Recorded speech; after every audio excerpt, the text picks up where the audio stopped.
Welcome back. Last week, we talked about what to do in the shower with washing our hair, washing our legs, and how to move about the shower. Now, after a shower, we typically come back to the bathroom and we do a little bit more toiletries, putting on deodorant, brushing our hair, combing our hair, getting the tangles out, and even blow drying it. So let's talk about a little bit about what to consider when you're doing stuff related to your hair. This is for men and women. Now, a lot of times I see so many people with their rib cage elevated. It's just the state that they've put themselves in for so many years, for decades, for, hours on end.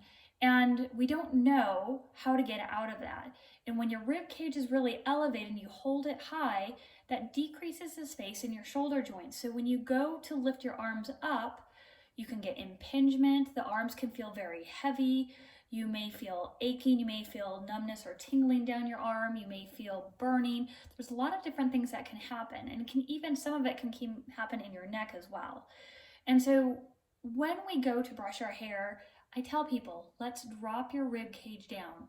When you drop your rib cage down, your shoulders can go down with it, specifically the shoulder joint, where your shoulder blade drops down and the humeral bone in here goes into the socket. It gets more space if your rib cage is down in neutral. And so if we think about combing our hair or brushing it, if you lift up using your hand, your elbow comes up next, and you start brushing or combing or whatever you're doing, now you don't have a shoulder that's hiked up and you're trying to reach up like this, but you're dropping down, you're lifting through your hand, your elbow comes up, and you can see my rib cage didn't lift up with that. I was allowing my arm to move. My shoulder blade in back is rotating and allowing myself to come up to the top of my head. I didn't have to sit here and go, okay, I'm going to come up and I'm lifting up my rib cage to get my arm up. Instead, I let my rib cage drop down. This is very especially true if you're using a blow dryer and you're blow drying your hair and you want to make sure that your arm can sustain holding the blow dryer up for a period of time.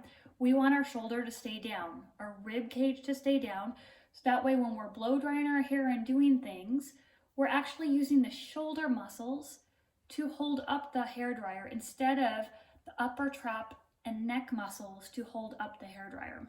You can see that's much different. If you look at it from the back, we also don't want to be arching our back to get to the back of our head. We want our rib cage down and then we lift up through our shoulder muscles. This goes for anything you're doing above the head. It's very pronounced when you're drying your hair, when you're combing it in the morning, because you spend some 5 minutes for maybe men or women who don't blow dry it, and then 15 minutes or even longer for women who have long hair or doing something special with their hair. It's a very important consideration to think about. Now, how do you get your rib cage down? Well, that takes some practice. It's part of the reasons that I teach people on changing their breathing mechanism, because how you breathe is linked to your rib cage position, and your rib cage position affects your breathing and your mobility. So I go through breathing exercises, I put people in specific positions. There are basic breathing things that I show in a seated position that you're always welcome to. Those are free videos. Just reach out to me, amy@paberinstitute.com. If you need more on specific things for your body, we can do one-on-one. Have a great rest of your week.